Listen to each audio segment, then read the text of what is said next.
如果可以匿名跟你老板说一些事，你会想要给他什么建议呢？Hello， 大家好，我是志远，这是一个美发频道。如果还没订阅的话，可以订阅一下；如果还没追踪 IG 的话，可以追踪我的 IG。今天我要拍的主题是员工心中的卢志远。那我们做了一份匿名的调查，让大家填写出他的看法。那我也听看看员工们的心声，所以今天就要跟大家分享员工眼中的我到底会是什么样的老板，一起来看吧。那这一次呢，我们是由100多个员工匿名选出来的答案。那因为有很多答案是重复的，我会选出一些比较精彩的跟你们分享。在他们心中，我大概是个什么样的人？这份表单里面呢，有人认识我1到2年，大概就有30%几个人。那也有10年以上的人，大概只占了4%。那这里就是每一个人认识我的时间点都不太一样。那我们就是透过这些人完成了这一份表单。你私底下有抱怨过老板吗？51%的人有，49%的人没有。你私底下有跟朋友或家人称赞或赞赏过老板吗？97%的人有，3%的人没有。你觉得卢志远或尤卡有让美发产业变得更好吗？100%的人说有。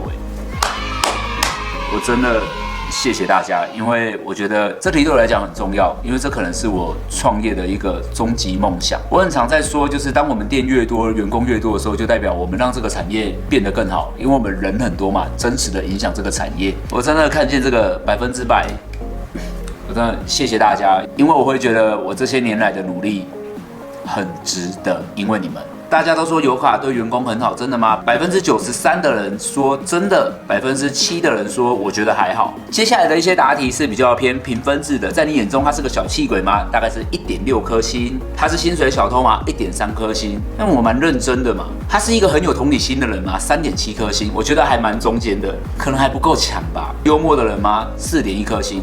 应该也算幽默。他是一个只爱赚钱肤浅的人吗？1.9颗星，稍微肤浅啦。他是一个很爱生气的人吗？2.8颗星，我很爱生气，我承认。这个分数真的谢谢大家包容。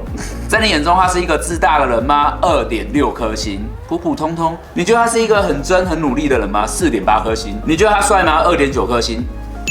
我觉得这个有到2.9颗星，我已经心满意足。你觉得他是一个为员工着想的老板吗？4.6颗星。你觉得他是一个好老板吗？4.8颗星。很高大家看完这些评分题之后呢，我们还有一些问答题。那这一题是你原本对卢志远的印象是什么呢？有人说看不懂他剪头发在干嘛，但好像很开心的老板，都不用睡觉。有一个人打还没进公司前不知道他是一个知名网红，进公司之后发现他蛮好笑的，可可爱爱，很拽，骄傲，没礼貌。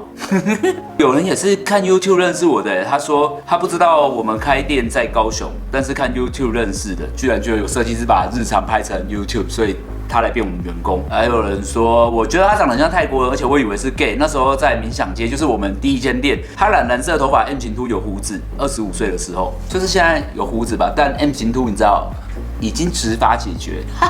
再来一题是有什么缺点呢？除了自己很吵以外，别人都不可以。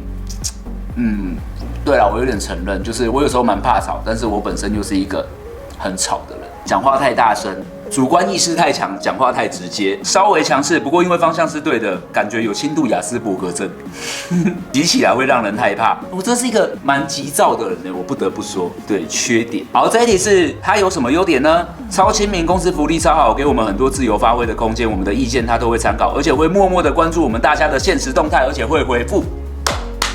我真的就是会追踪员工，然后就是你知道，偷偷的看大家在干嘛。头脑想法很多很快，很能带领大家往前走，尽可能的去为大家不同的立场着想。讲话太直接，这在优点所以有人觉得讲话直接是缺点，有人讲话直接是优点，真的每一个人感觉不一样。行动力强，说到做到，把员工当成自己人，我真的很喜欢说到做到的感觉。有困难的时候，心灵辅导不会是讨厌的那种辅导，讨厌的到底是哪种辅导啦？也不会让人家觉得他有距离感。虽然有时候跟他聊，很怕讲错话被讨厌，我不会因为你讲错话讨厌你的，我只是觉得很可爱，很有想法，时间力又很强，毫不在意别人的批评，内心很强大的一个人。这一题我不得不说，我觉得当一个老板，如果你很容易害怕别人的批评，那我觉得你不要当老板，因为你就是你知道，在那个位置，你会接受很多声音的啦。如果要说佩服，你最佩服他什么呢？虽然没办法让每一个员工都走向最好，但志远绝对有尽自己最大的努力想方向。再来，当然是要靠个人的努力。一个走在前方的领导者，你在前面让我很有安全感。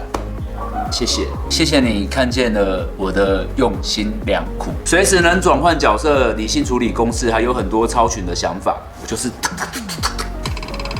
八面玲珑。被打1巴掌绝对还人家2巴掌。对于政治的表态，对于影响到自己的事情正面对决，非常的不容易。敢做敢当这4个字很难做到，但我在他身上却很常看。我觉得会不会就是我就是一个沉不住气的人呐、我觉得别人对我怎样，我会觉得为什么我不反击？我一定要跟大家分享我的心情。为什么有些人对我不好的时候我会反击？是因为我都觉得你都敢对我这样，为什么我不能对你这样？你是我的谁呀？你又没发我薪水，你也没有照顾我，那你对我不好，我还不能反击你？我觉得不反击的时候，有时候不是大爱，对我来讲，有时候会是一种懦弱，就是看人不爽。讲句难听一点，你我生命没交集，你来干扰我，我当然一定要反击回去。每天都很少到公司，一天能做很多事，想法和执行力永远快别人一步。志远真的是我看过脑袋最机灵的老板。可能我小时候很爱看一休和尚吧，30岁的大叔，但有20岁的年轻动力，一直在求新求变。大叔这个部分。好，再下一题是，如果可以改进的话，你会希望他改进什么呢？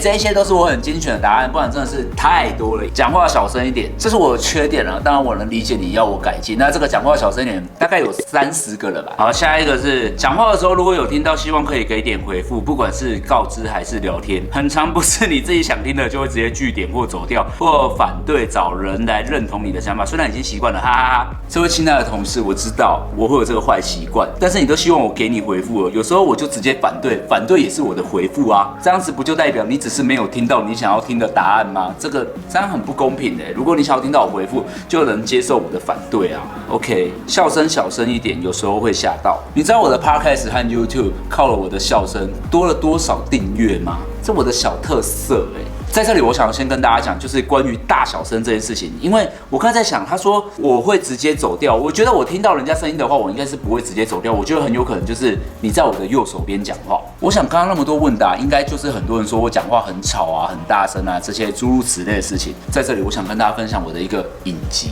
我右边耳朵听不到，不是重听，是聋，完全的听不到。所以我跟人家讲话，我会习惯这样。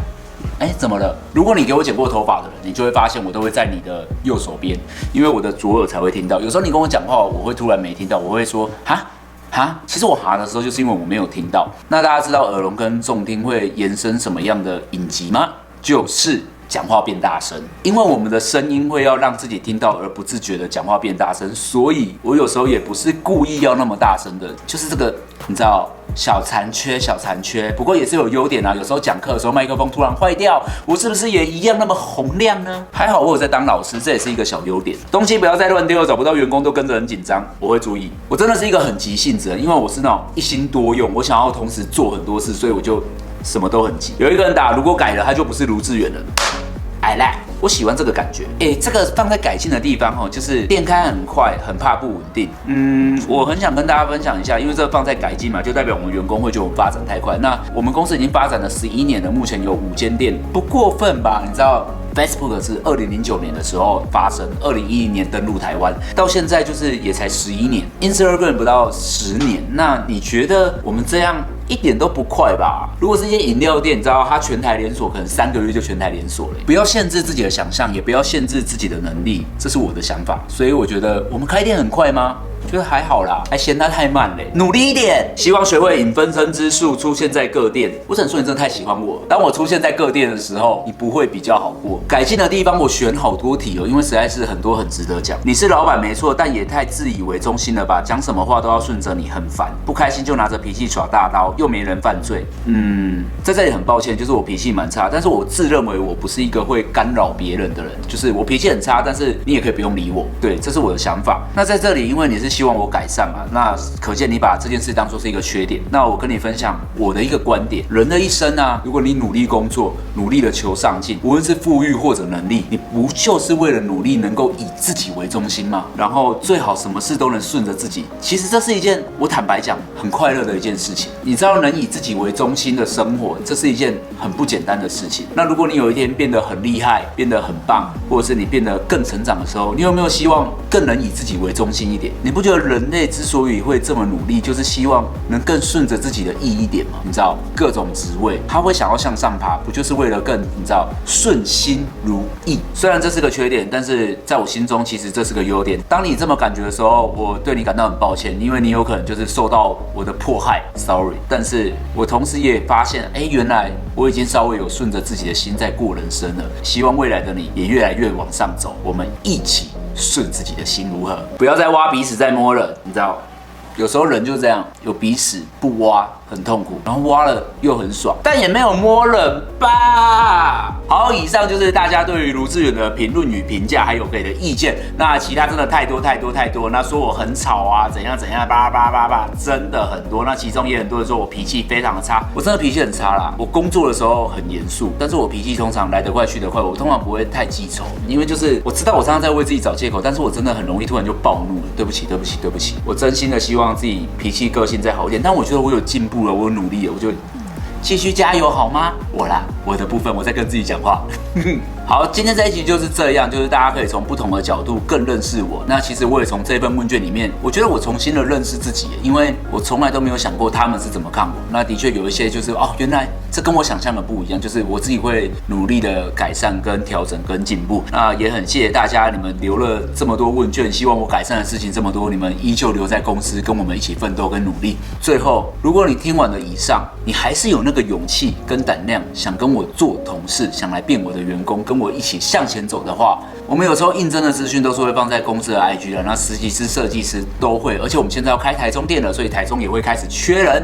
那如果你有想要进来友卡或 Lab 一起当同事的话，欢迎你加入我们一起努力。至于我的缺点，我会努力慢慢改善啦。但是你知道，我人生里面有一个想法，就是谁没有缺点，这就是我啊。你也有缺点，这就是你啊。只要我们不会干扰我们前进的路上，缺点有时候也是个性的一种啊，还不错的好吗？好啦，那这一支影片就到这里了。那看一看，发现每一个人的想法跟看法落差都蛮大。那最终希望我们公司可以海纳百川，让每一个不同个性、不一样的人，重点是有能力的人，欢迎你加入我们的公司。那这支影片就到这里啦。那如果你有其他问题的话，可以在留言处跟我说。我是你的发型师志远，下次影片见，拜拜。